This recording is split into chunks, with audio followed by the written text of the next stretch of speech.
Welcome, everyone in the United States, Canada, and around the world to another episode of It's a Wrap with Rap, the podcast of overcomers and useful information to better our lives and lift our mental spirit. I am your host, Ron Rappaport. I would like to thank all of our great listeners, our viewers, supporters, and sponsors for helping to make this podcast such a success. The podcast is being heard on all major platforms, and the podcast website, itsawrapwithrap.com, where you can find all the episodes, previews of future episodes, the podcast Book Nook, featuring great books authored by our guests and various products and services from our sponsors. You may also view all the episodes on our YouTube channel, It's a Wrap with Rap, the podcast uncut. My guest today is Gina Economopoulos. Born and raised in Long Island, New York, Gina emerged as the seventh child in a family of 8. Despite facing numerous surgeries from a young age, each shaped her into the resilient individual she is today. Gina earned a degree in social science from Eastern Connecticut State University and in 1989 ventured to Harrisburg, Pennsylvania, where she seamlessly blended her social work background with bartending, embodying the essence of hospitality. Following the loss of her mother in 1992, she embarked on a spiritual journey that led her to the convent as a nun for 12 years before caring for adults with disabilities. Settling on the tranquil shores of the Jersey Shore in 2010, she encountered love and loss, finding solace in sobriety through Alcoholics Anonymous. Today, as an author, speaker, advocate, and an end-of-life doula, she extends her compassionate heart to those in their final chapter, grounded in faith and guided by the wisdom of the scriptures. Gina is the author of her new book, Shake the Dust Off Your Feet and Walk, a stirring memoir tracing Gina's path from despair to redemption. From her humble beginning as a bartender to the sacred halls of the convent and through the trials of tumultuous relationships and alcoholism, she grapples with loss, grief, and the pursuit of self-discovery.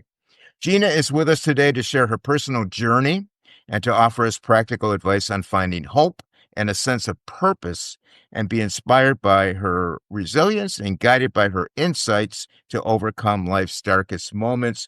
Welcome, Gina, to the podcast. Thank you, Ron. What a joy and a pleasure and an honor to be here with you tonight. Well, we're so glad to have you. And I understand you are coming to us from the Jersey Shore as we speak. Yes, it's cold. Yeah. It's the cold Jersey Shore right now, but yeah, I live right by Asbury Park, maybe an hour south of New York City. So, yeah, well, I'm in Florida and right now it's wintertime and it's cold here too. So I guess the whole country is experiencing a lot of winter weather right now. So I'm so glad to have you on the show. And you grew up in Long Island, New York. What was life like back then? Your family dynamics, your schooling. What was your life stream? well, living in Long Island, I could say I'm an actual Long Island girl. As you said, I am from a family of 8 kids, the seventh child. We grew up. I had a great childhood. I mean, we were by the beach. We were about 20 minutes from the ocean and 20 minutes from the Sound.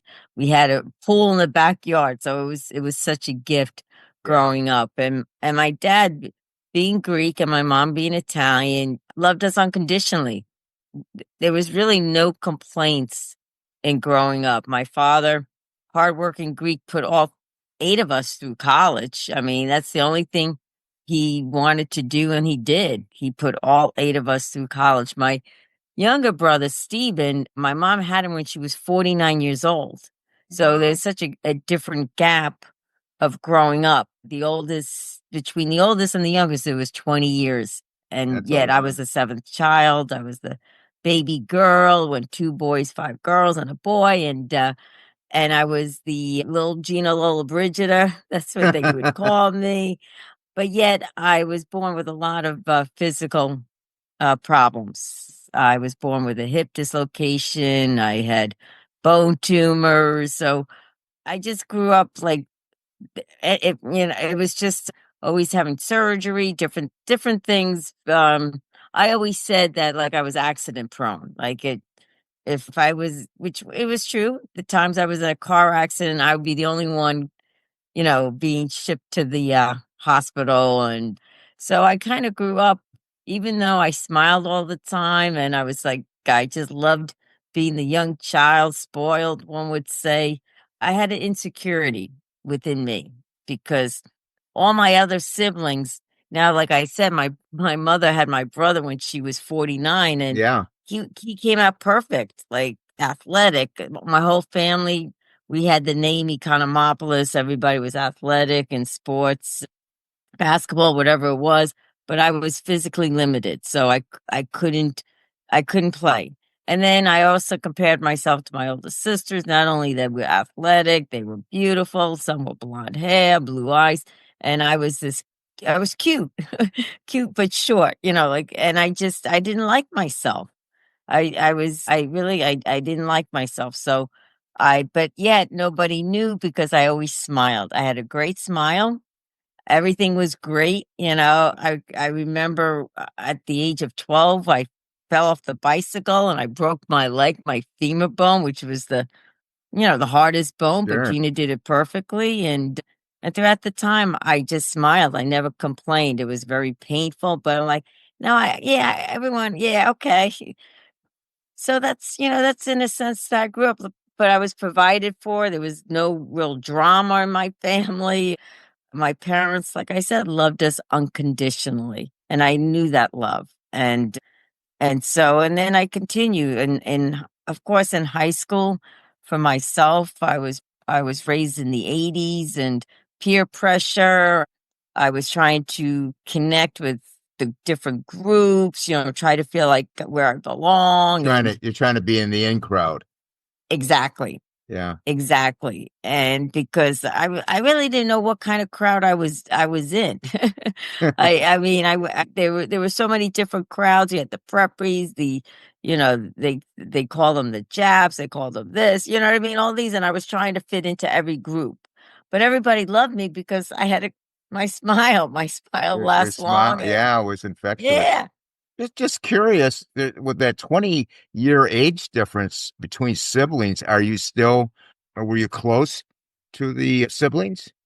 Yes, yes. I mean, we were always close. Our holidays, I mean, we were all spread apart in a sense, location wise, Yeah, but yet everyone came home for Christmas. Everyone, came home for the holidays, whether wherever they were, and we always had fun Christmases together. My oldest brother Michael, he was like the hippie. I mean, in a way, and I mean now he's in Arkansas, so he's probably experiencing cold weather down there. But he's lived there for about 40 years now, and then the youngest brother, my brother Steven, he's doing very well in Pennsylvania. So we're all close. I mean, like I said, we all spread out in the United States, but yet we do get together, of course, for weddings because I have many nieces and nephews today, and yeah, I can so imagine. yes, yeah, so yes, we are close. Matter of fact, in about a month, the sisters, all five of us, and our partners are going to West Palm Beach for a few days, and that's the first time in a while that it's not a wedding nor a funeral that we're getting together. So, and we all support each other. We all have, we're kind of different in our own ways, but we're always there encouraging and supporting one That sounds another. great. So, Now, you attended Eastern Connecticut College. Tell us about that time. I believe you had some health issues at that time. What was life like for you then? yes, I went away to college, Eastern, and so my health issues would continue with my bone tumors and different things because I y- with the, I said I was born with the heredity from my dad. Like out of all the 8 kids, I was born with these extra bones in my body, calcium deposit. And I've had 6 surgeries, and one of the times was during college. So, but yet that really kind of didn't bother me because by that time I was used to going to the doctor, used to going to the hospital. I was just used to that. It was just, oh, okay. I think, okay, okay. And the one in college, I have to say, the reason why a bone moved is because I was a pool shooter. I was a pool shark in Oh, college. billiards. And yes, yes, yes. I would run the table, and everybody knew that. And I was a drinker. That's where I really drank in college. So it was drinking and shooting pool was what I adapted and grew fond of. But yet I remember I was doing this one shot where I had to lean over and I really leaned over, stretched my leg, and I got it in, but then I felt a bone moved in my leg. And I was like, "Ah, that," so of course, I felt the pain and everything. I'll take care of it tomorrow, still drinking. I gotta win this game. I gotta win this game. Hey, So, Gina, I gotta tell you, I didn't know shooting pool and drinking was some of the courses they offered there. yes, yes. And that's why I was a social worker. Yeah. Now, So, yeah.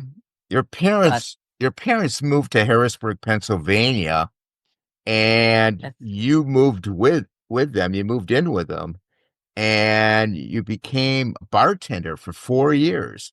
Was that a challenging time for you coming out of college and being around alcohol every day?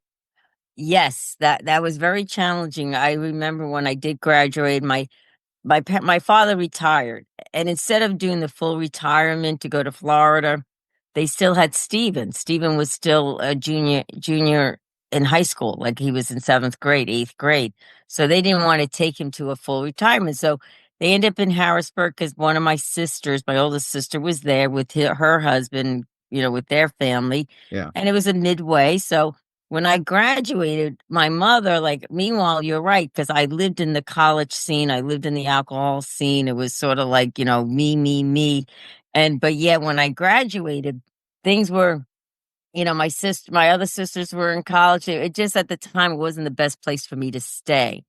And then meanwhile, my mother, being a nice Italian, cute little mom, says, "Oh, Gina, we built an extra room for you in case you want to come home." Yeah, I was like, hint, hint. "Oh, that's so nice." So in case they didn't force me, they didn't do anything, but at that time, the best option was for me to go to Harrisburg. So, yes, I did, and now meanwhile, not only I'm out of the college area, the scene, but I'm away from the water, from the ocean, because that's where I grew up on Long Island, so you're in Harrisburg, the closest ocean is 3 hours away. It's like, "What Right. is this, mom and dad?" And so, of course, I got a job, and that's where I was the social work, and I said, "Hey, I found a job bartending." I didn't know how to bartend, but I knew how to drink, and so I bartended, and I was like, "This is my calling." I'm using my social work degree, my pool shark degree, and I got bartending because what do as a bartender, you're like social working because everybody tells you problems Yeah, and you kinda like, oh, you give them kinda suggestions or you listen. I'm a good listener. yeah. And then you take their money and you say goodbye, and you don't have to deal with the paperwork. You don't have to deal with the government. That's true. And I love that. I had loved that. I was making at the time, this was like now in the 90s, early 90s, I was making money. I was Yeah, without dealing with and and my parents they supported me. My mother would be like, "Oh, don't you wanna find you're not gonna find a nice man bartending." I'm like, "Ah, don't worry, mom." Now, coming back, finding a man, I remember when I was in high school, my dream because you did mention about what my dreams were growing up. yeah. My dream was to get married at 18 and have about 5, 6 kids by the time I turned 25. That's how much my parents I grew up that's all I wanted to do. I wanted to be a house mother, I wanted to have kids but of course that didn't happen, but that was my dream. So here, bartending when I now fast forward when I got this job bartending, I did get my degree in college, but Right. yet it was a social aspect. It was like, oh, I was of course my smile never changed, I was still smiling and they all loved me and I did that. And then during that time, since I was bartending and liking it, I was like, "Oh, I should go into hospitality."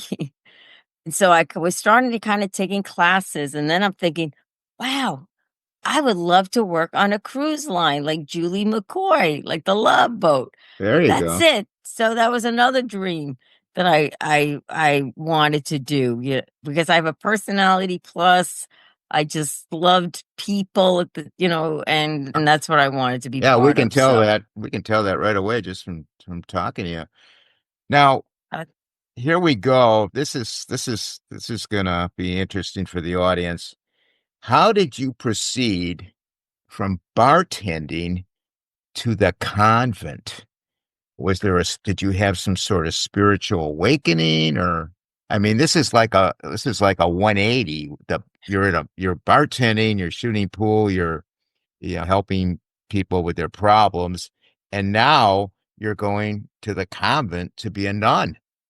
yes, it was a big surprise to me too, Ron. During bartending in 1991, my mother, who I keep raving about, was diagnosed with cancer. And she was diagnosed with bone cancer, and the doctor gave her 4 to 6 months to live. Wow. And now at this point, my younger brother, Steven, just graduated from college. He was going off, just not, graduated from high school. Right. He was going off to college. My other six siblings were all married, had their kids, or getting married, or, they're not in the area. So instead of, like I said, I had all these applications for the cruise lines, but when my mom got sick and when she was diagnosed with cancer, I was like, I stayed. I didn't even think twice. Like, I was like, okay, I'm gonna take care of mom with my dad, thinking that she was gonna live and I could go do the cruise. But the doctors were right. She did die 5 months later. My dad and I took care of her. We were very close. She became a child, another relationship with my mom. Not only she was my mother and she became my friend after college, but she became my child Yeah. because we were there. We were there. My siblings, they came in whenever they came, a week here, a day here to help out, but yet my dad and I were there 24/7, even when she was in the hospital. So, matter of fact, on January 17th, this past January 17th, it was 33 years that she passed away. And so it was 33 years ago now that I embarked on a spiritual journey just through her death. I was raised Catholic. I believed in God, but yet being in college, I didn't have time for God or no room for the church or anything like that.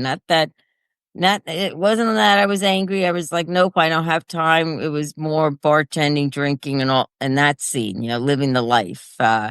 Right. But my parents were very devout. They were always devout. So when my mom was diagnosed, she brought out the rosary. We brought out the novenas, and this was the first time I'm learning. Granted, I had received all my sacraments, but first time I'm just learning. And of course, I knew your basic prayers, the Our Father and the Hail Mary. So yeah, I was like at that point during her illness, I was praying, praying, praying. John David Graham, an It's a Rap with Rap podcast guest and supporter, has authored his multiple award-winning novel, Running as Fast as I Can. The book is an American odyssey of survival, hope, and forgiveness.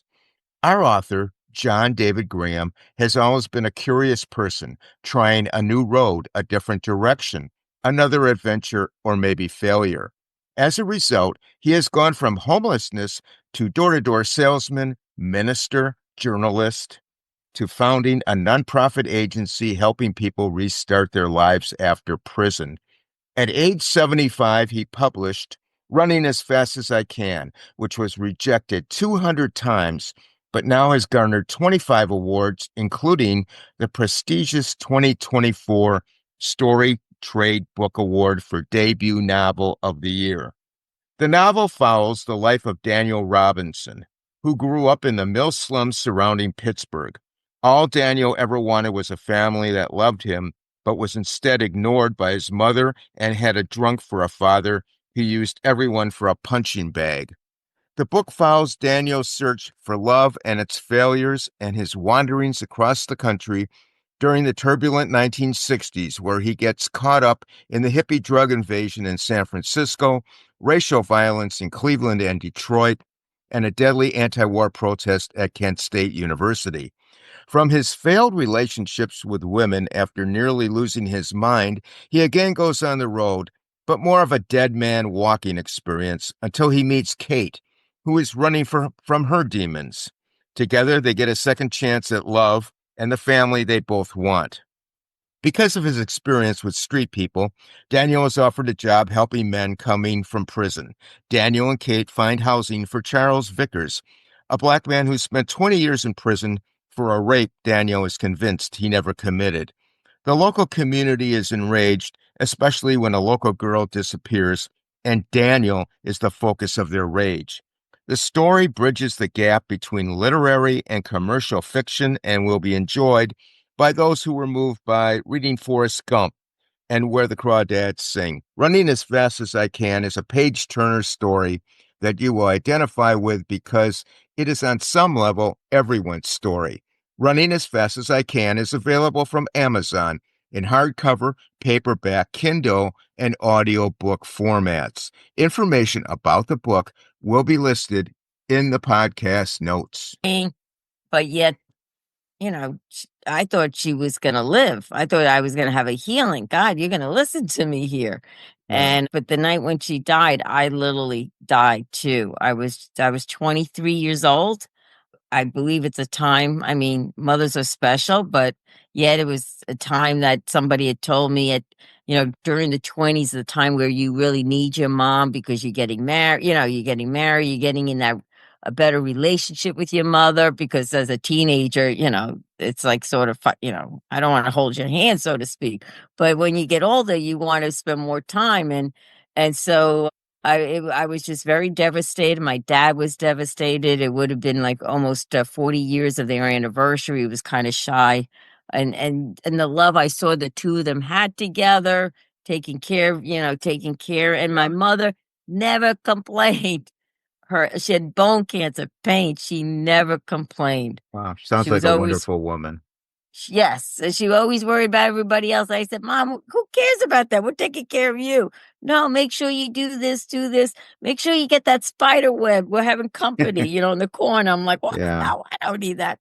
So, but then, so when my mom had died, like at her wake and a funeral, everyone kept saying she's with God, and for some notion in my mind. I was like, who is this God person? So I went back to the Catholic Church with nobody around, and I went into the church and I yelled and I said, everybody, I said, God, everybody tells me that you're here and that my mom is here. I says, I don't want to talk to you. I said, get out. I want to talk to my mom. And that was slowly tearful journey of grief, learning about grief and loss and really having no faith in anything, but it was the beginning of my spiritual awakening, one would say. So within the year, I sort of had like a resurrection experience of through my mom's death, which every Christian usually has it during Easter, around Easter time. But Yeah. at the time, that's where I kind of woke up and saying, so I did. I went from one extreme of living as Sodom and Gomorrah, one would say, and then going to the other extreme that everybody's going to hell. Not in that way, but being Yeah. on a St. Paul conversion. I had a real conversion. And then during that conversion, my cousin connected me with some religious orders, a Franciscan order particularly. And all I kept thinking, they were young people that love God. So here I'm loving God because I'm coming back to my faith, to the church. I was like, wow, they're loving God and they gave all their life up for God. And I Yeah. said, yes. And that's how I joined the convent. But it wasn't until like about 5 years later after my mom's passing. But yet it was I understand you did a pilgrimage to Croatia. yes, I did. Medjugorje. Yeah. Right after that was part of my spiritual awakening. Yeah. I had went with it was a year after my mom's passing. I'm still mourning, I'm still grieving, I'm still angry, and my cousins being very active in their in their church. We were out, I was out with him and his friends, and one lady said, "Oh, I'm doing this pilgrimage," which I never heard of the word before.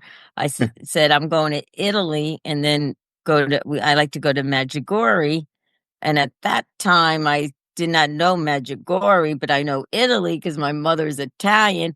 And I was like, okay, maybe my mom's there. And that was my concept of going with this girl that I never knew until that moment to say, okay, I'll go with you. I'd never been to Europe and never done anything in that sense. Didn't know what a pilgrimage was, but all I know is that my mom was Italian and she was going to go to Italy for a few days. It was during Easter week, which I didn't realize many people go there. I was so clueless about my faith, and we did. We went, and that's a story in itself because we went with a plane ticket. We didn't have any reservations in Italy at all, but she knew Italy. She was more devout, and she's like, let's go to Milan, let's go to Assisi, let's go to Rome." And we did and we just prayed. That's where I learned how to pray, and we found places in the midst of millions of people, and it was just wow, like miracles, and we ended up having Easter Sunday with Pope John Paul II at that time, and we were like right up front, and we Yeah, received yeah, I've been there. communion at the Yeah, right in the time. courtyard. Yeah, It's so it's amazing how those miracles do happen. They really yes, do. yes. Yeah. And then the day after, this is another miracle. The day after, we went to Croatia, Medjugorje, and at that time, it was the high point of the war. Like they weren't letting anyone over. But yet, my friend and I, we happened to get on the plane. We spent our last cash money to get the ticket because they weren't taking credit cards.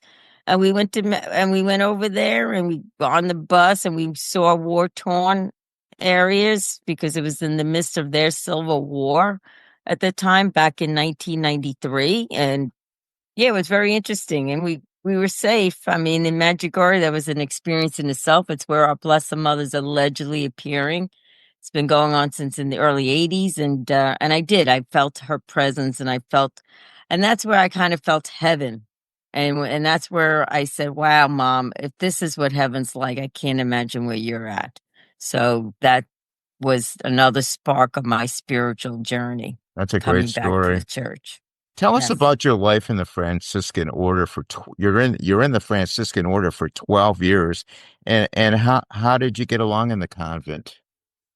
In the beginning, it was great. Everybody loved me. I mean, I was smiling with a habit on. I enjoyed I really did enjoy being a sister. We worked with the poor, so I loved being among the poor of service because I do have a heart of service. That was something that was gift to me.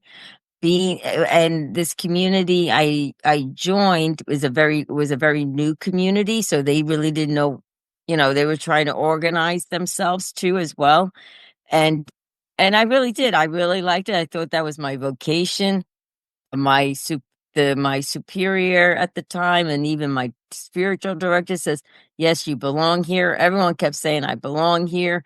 And I felt like, okay, if everyone's saying I belong here, I'm looking to belong to somewhere. I had joined them. My faith, in hindsight, Ron, I look back, my faith wasn't that strong. It was who I was at the time when I joined them. There was a lot of positive things happened. I went on a lot of pilgrimages. I got involved with the poor. I served with many, the gangs, the elderly. I love the community in itself. We lived in the South Bronx, but yet the sisters was quite difficult towards the end of my sisterhood, one would say, towards the end of my religious life. I was different. I was different, and like their way of thinking and my way of thinking were clashing. Yeah. Was Well, clashing, and you came from two different backgrounds. Y- yes, Yeah. and Now, yeah. I know that alcohol issue continued through your journey as a nun. Did it affect your status in the church at all? And at that time, did you seek any help or go to rehab, or were you in denial?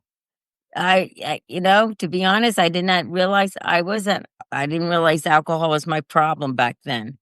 I didn't realize the disease of alcoholism was really hidden from me back then. Yes, was I in denial? I was in denial of many things. I was a runner.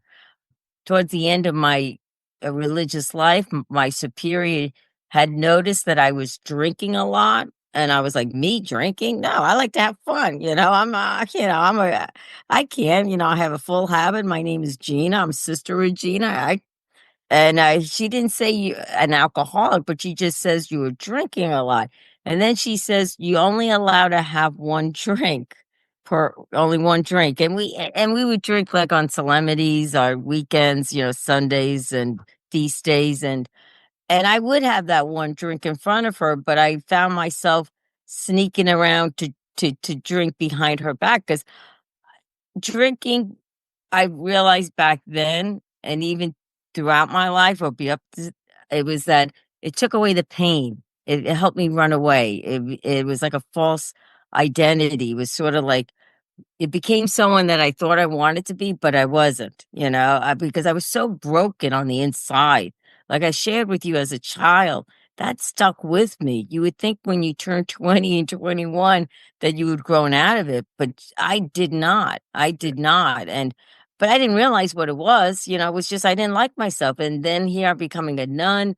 And I know that and then I endured a lot of hardship, a lot of suffering, a lot of pain just from the hands of the community, which I was like shocked because we're in religious life, we're all supposed to love each other, and really towards the end of my last 2 years of being a nun there, it was horrific. I was ostracized, one would say. I was rejected. I was sent away, and I was just so much in pain. And meanwhile, I'm like thinking, how can how can religious people hurt me? I was so hurt, so broken, and all I kept doing, I just kept, getting squashed.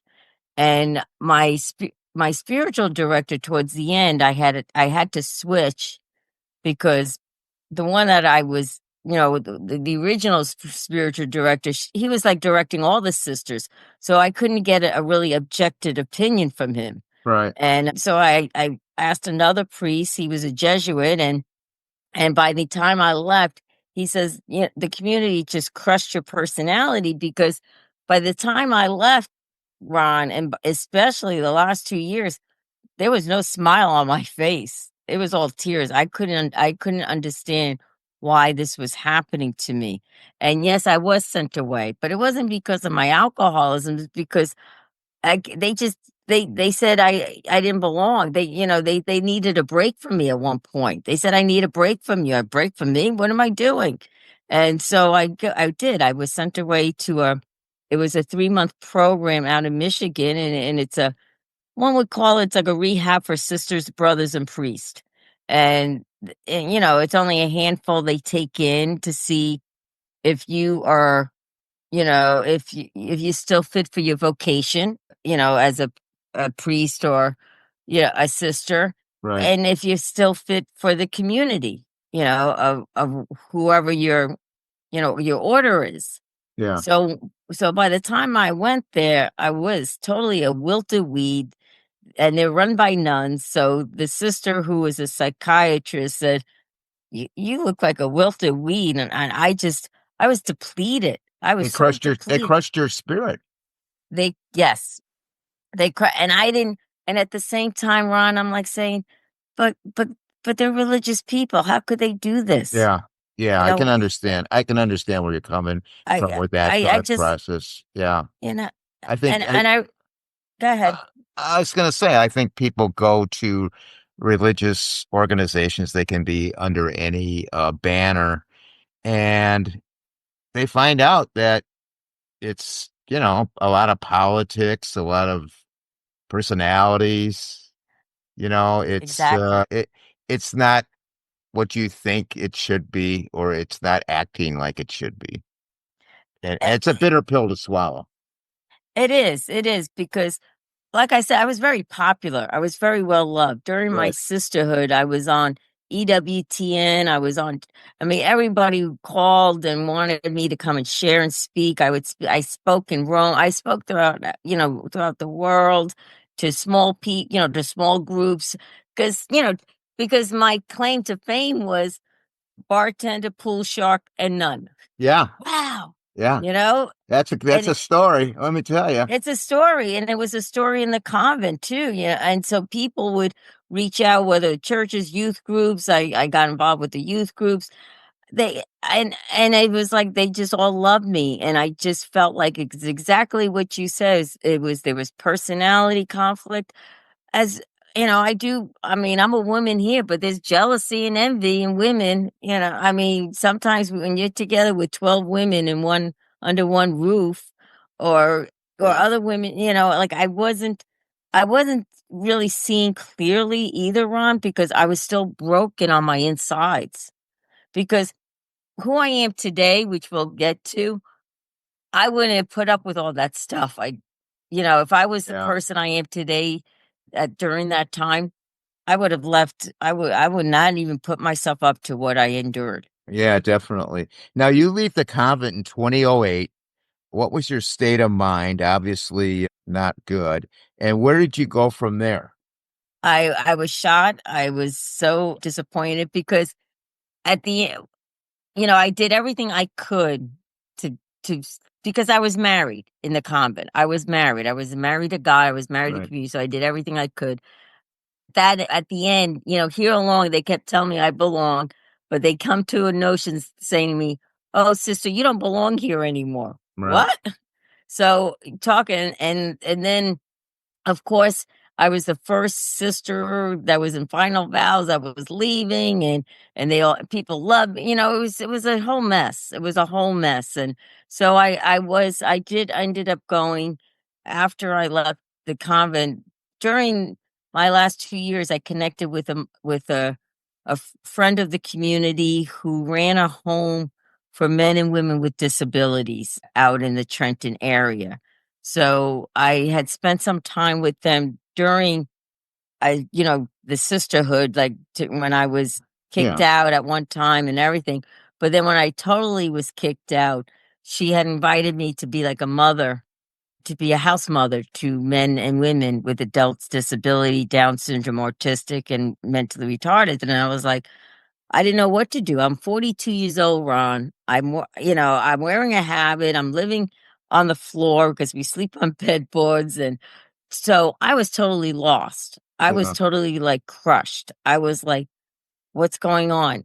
I did still have that belief in God. I'm like, okay, God, I just was like, I just don't know. I don't know. So I did. I went to go live with the men with disabilities for 2 years. It was a great transition time because I didn't know anything to live life.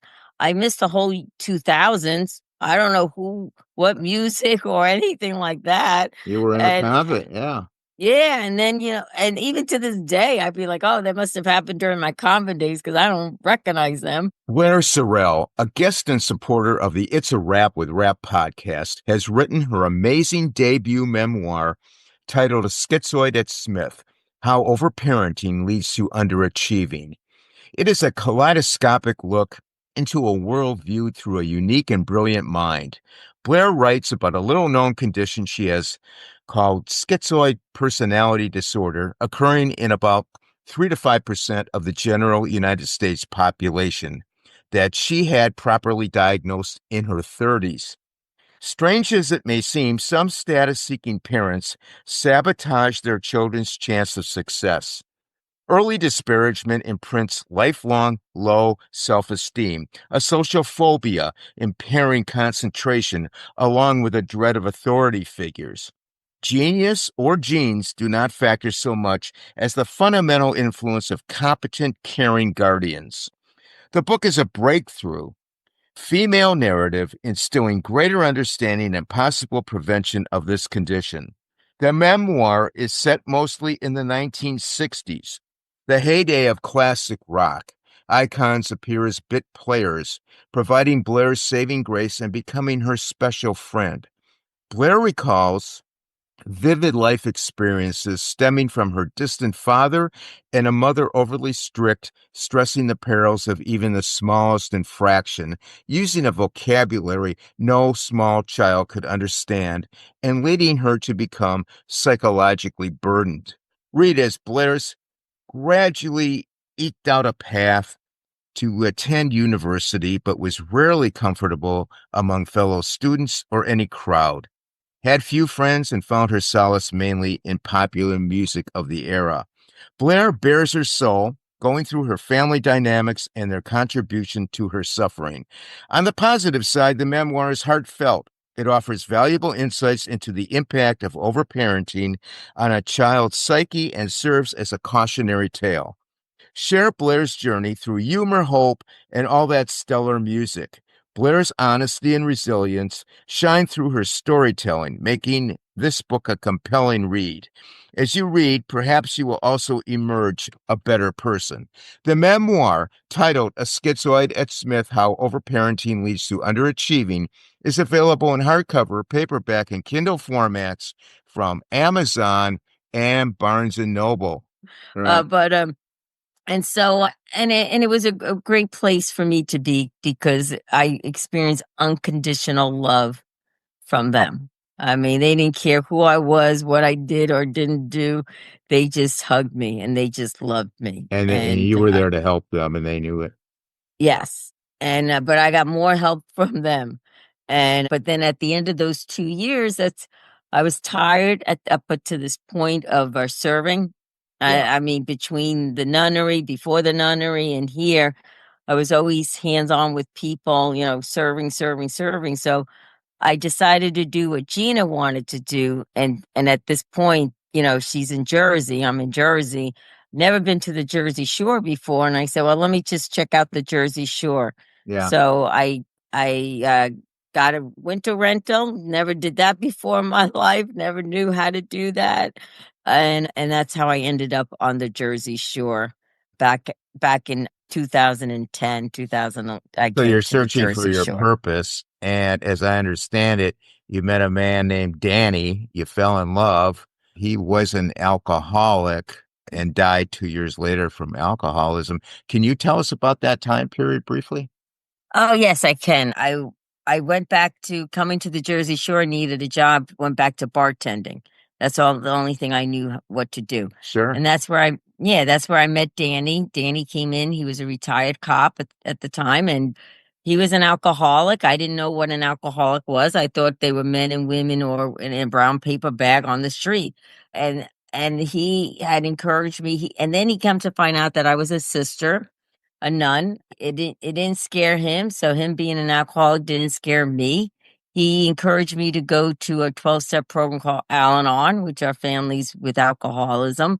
I did go, and I was like, okay, how am I going to get Danny to stop? Because to be honest with you, alcoholism, once again, did not know anything more about it. Right. Just somebody was drinking. I thought Danny could stop for me, and he did. He would go in and out of rehab, and when he was sober, he was a great guy, and we were going to get married, and he finally found his sobriety out in Arizona, and then he came back for his truck to drive cross country. I couldn't do it. So his mom went along for the ride, and our plan was that I was going to end up in Arizona with him. We'll get married and we'll live a nice sober life together, or he'd be sober. But yet they got into a tragic car accident in Indiana as they were driving. The mom died. Danny burned up. So we ended up in Indianapolis. We got connected with the people there, the AA rooms there. Jim and Brenda, a couple there with about 25 years of sobriety, took us in. And I was like, okay, Danny, this is it. You're sober. But even though he was burned from his head down, even though he saw his mother burn up and die, I'm like, yeah, you don't, you could stop drinking, and he was for a little bit. And then, of course, he picked up because, I've come to learn alcoholics, we have to drink away our pain, our emotions. We don't like feeling, especially pain, Yeah. emotional, spiritual, physical, and he was in physical. So yes, he did pick up. I flipped out because I was not in any kind of state of my own mind, and I was manipulating him to say, I can't believe it, what, etc. And then he moved out. I kicked him out, and then maybe a few months. We're still in Indiana, and now here I'm just waitressing, and I'm waiting for him to get sober to see the light, and so. But then a few months after that, I found him dead. He ended up falling and hitting his head, and he No. died because of alcoholism. I mean, of course, I wasn't there. I Yeah. found him 3 days later, Wow. and then Ron, I was totally flatlined. Oh yeah. At that point in my life, Ron, I wanted to check out. Like I wasn't. I was just simply existing. I didn't want to live. Yeah, My smile. you were in tons of pain. Yes, Yeah. I was in so much pain. I was in so much anger. And I was like, why me again, God? Why me? Why? My whole life was like a why me syndrome.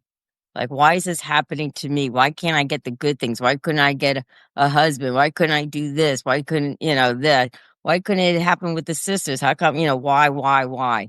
So I was under the why syndrome of, poor me, why me? And so after with Danny's death, because I thought this was it, because, he loved me for me. I loved him for him, but yet he tragically died like this. I was that was it. I was done with You went down a rabbit hole, didn't you? yeah, rabbit hole. I was done with life. I was done with God. I hated God. Yeah. I was a nun. I was a neck. I was like done, And done, done. I found later in life, of course, because we don't know anything when we're young. Yeah, I don't ask why me. Instead I ask why is this happening for me? yeah, I've changed my attitude on that because there is a reason. We just don't know what the reason is, but there is a reason, and we'll find out. Hopefully yeah. somewhere down the road. I just want to get to move along. I want to know how did you how did you discover you were an alcoholic? Uh, What was the epiphany? I mean, when did the light bulb go out in your head, off in your head, say, "Oh, yeah, I am." yeah. I was a slow learner. And after Danny's death, I came back to the Jersey Shore. I had nobody, no one, nothing. My dad was around, but he was there to support me through his words and helping me out, getting an apartment, etc. And then I decided, because I was a searcher, I'm a searcher to find out the meaning of life. What is this? With my mom and with the sisters and now of Danny, that I went into the rooms of AA Yeah, to a speaker meeting, and I was listening to them, and I was very angry. And this first meeting I went to, I'm hysterical crying. I'm not an alcoholic. And gentleman came up to me. I told him my whole story. And he says, "Oh, I know Danny." And he says, I heard about it. It was tragic." I said, "Yeah, like." And then he invited me to come to the club here on the shore to an AA meeting. I said, "I'm not an alcoholic." He goes, "No, just come, just come." I was like, "Okay, I'll find out why Danny's dead and they're sober at this AA meeting." That's all I wanted to know. So I go into this closed discussion meeting. I identify myself the desire not to pick up because I'm not an alcoholic. I did it for 10 months. I'm a slow learner, Ron, slow. Like it wasn't. And as I was there every day, and people never really questioned me, but I was listening. I was listening. And then it got to, but I was so angry. I was holding up the wall with my anger, my tears, and just didn't want to talk to anyone. I wanted to kill everyone. And then a friend of mine came up to me, a few months later, who was also an Al-Anon, and which I knew, and she says, "Gina, you come here every day." She goes, "What's your relationship with alcohol?" I go, "It's not me, it's Danny," because I was going for Danny. And she says, "Just take a look at that, because you come, I mean, nobody comes to these meetings, like." And so I did. And then I looked in hindsight where the alcohol was my friend, even as a young age, started drinking, just to be that person I didn't, of what everyone else wanted me to be, just a runaway, building up a yeah. false identity. and especially taking away the pain, Yeah. taking away the pain. So it was on April 2nd, 2015 that I said, my name is Gina. I am an alcoholic. That was my aha moment. I was like, who the heck said that? And I realized that God was doing for me what I couldn't do for myself. And but I do have to say, Ron, when I did say that, when I realized I was an alcoholic, the pain intensified because everything that I was holding on to, everything I was carrying, my heart, everything, the insecurity, the fear, you name it, the anger, the self-pity just opened up. And there was a voice inside me said, are you gonna go to alcohol to wipe it away? Or are you gonna go to your pity couch to wipe, to not to face it? And so that's how I stayed. I stayed one day at a time. That I learned it wasn't a microwave bowl. It was slow sobriety for me. And it was the best gift for me today because I am the person that I've been searching for my whole life when I Oh was a yeah. child, Yeah. and I regained my smile back, but this smile matches my heart of the peace and the joy and the serenity. Because now today I search for that peace. I want that peace, which I do have. I don't want that misery of negativity and alcohol, like that. So, and I know I can't drink today. So that's what brought me into the rooms of AA. And yes, it was through Danny's death, Yeah. but yet I come to find out or know that I'm in the rooms because I'm an alcoholic. It was just a journey, and so it's been a great journey. Now I could live life on life's terms without picking up a drink. I have tools, and now, Ron, I have a great relationship with my God. I mean, That's it's the awesome. best relationship than I had when I was a sister because I know who I am today. So. That's an incredible story. Now, to date, I understand you're still active in AA. What's your role with them now? Are you helping others? Yes, yes, I am. I open up a Zoom meeting. I open up a Zoom meeting 6 days a week. I open up two other meetings. I go to live meetings. I lead meetings. I run the background of some of these meetings. And yeah, and yes, when the phone call rings, if an alcoholic needs help, if I'm able to, I will help. But the best help I could do is pray and just share my experience, strength, and hope with them. What made you decide that to write your book? This is your first venture writing.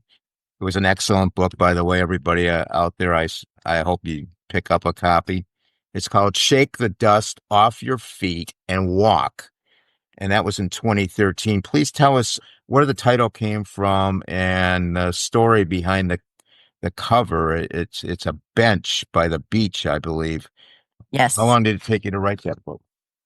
Well, when Danny died 10 years, about 11 years now, after that, I was like so angry that I went to go be with my sister by the lake, and she just said, start writing, start writing. So I wrote out all the pain from Danny's experience, and then all the pain came up from the nuns, which I didn't realize I had, like all the incidents and all this, and wrote 180 pages.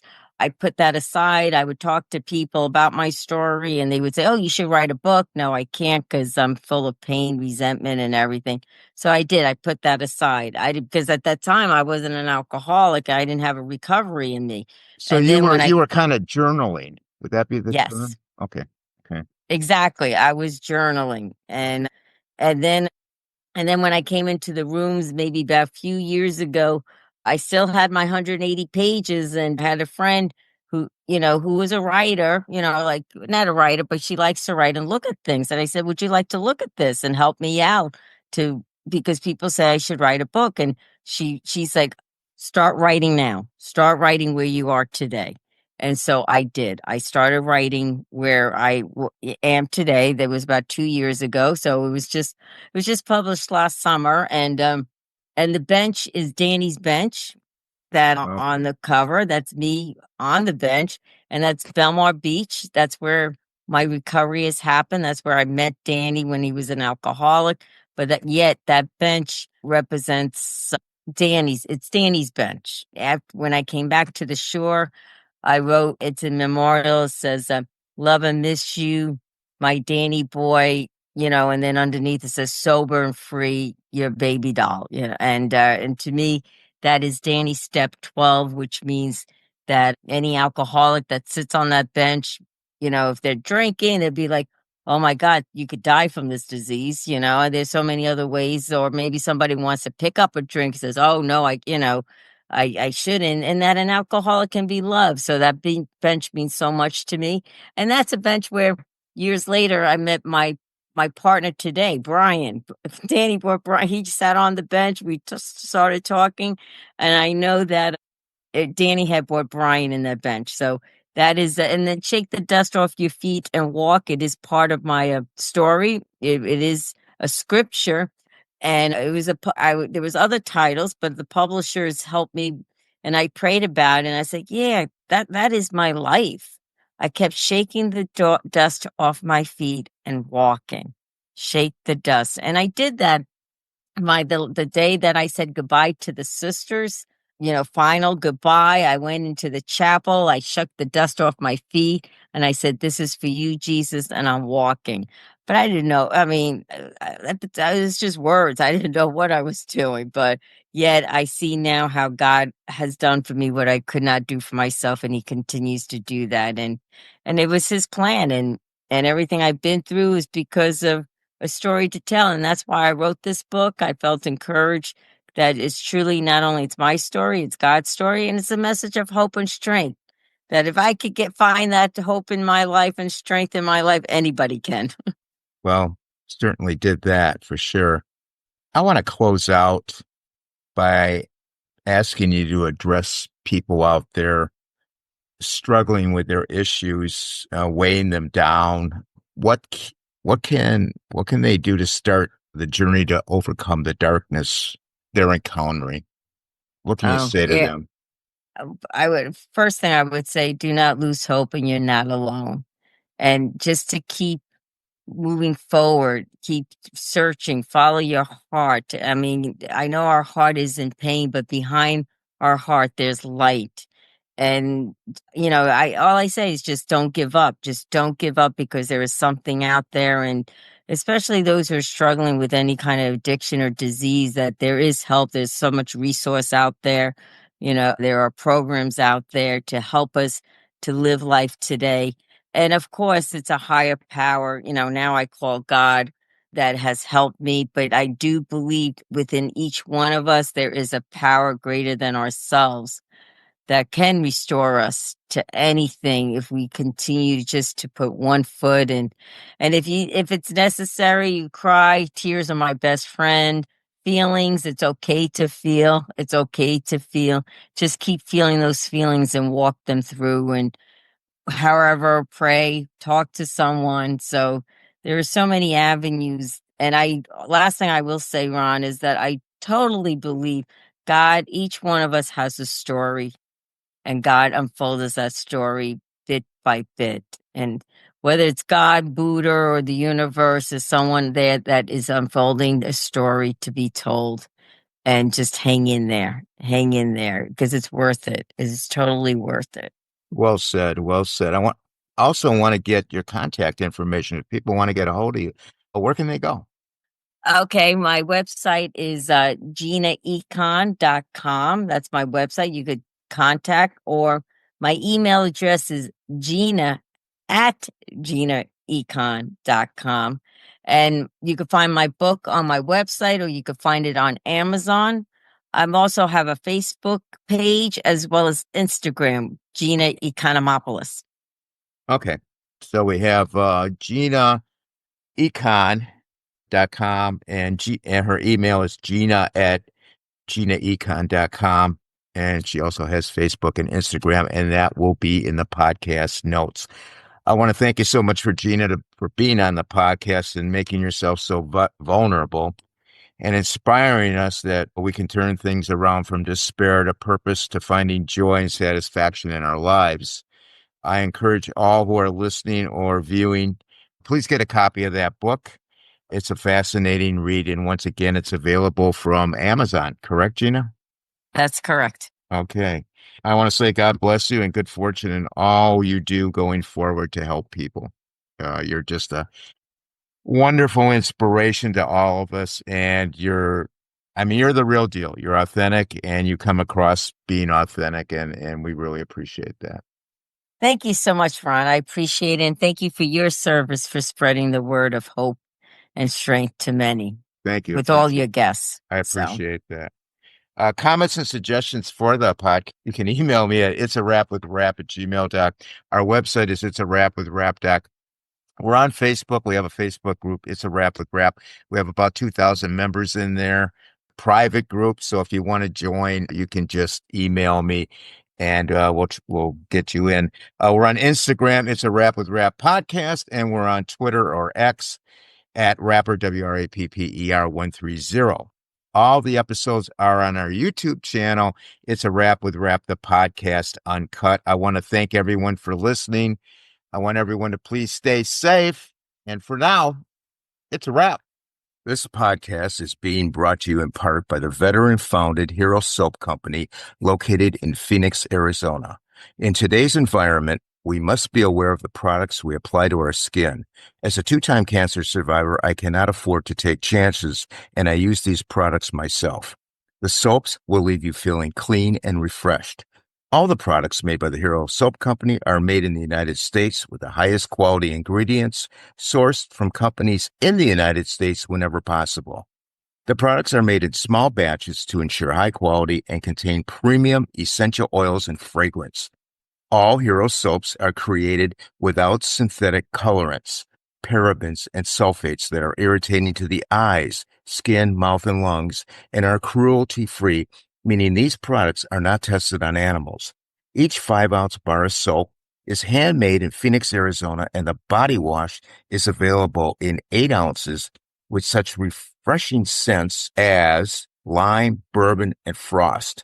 You will absolutely love this soap. Please also check out their gear for sale. All the products are reasonably priced. Being veteran-founded, the company understands the dedication and sacrifice that each family makes to serve their country. A portion of sales is donated back to charities such as Operation Finally Home, Operation Interdependence, and the Gary Sinise Foundation that are focused on helping veterans and our first responders. Over 1,000 bars have been sent to our deployed troops. Please check out their website, herosoapcompany.com, for pricing and a detailed description of all the products. Now, when ordering, please use the code RAP for a 10% discount. The company information will be listed in the podcast notes.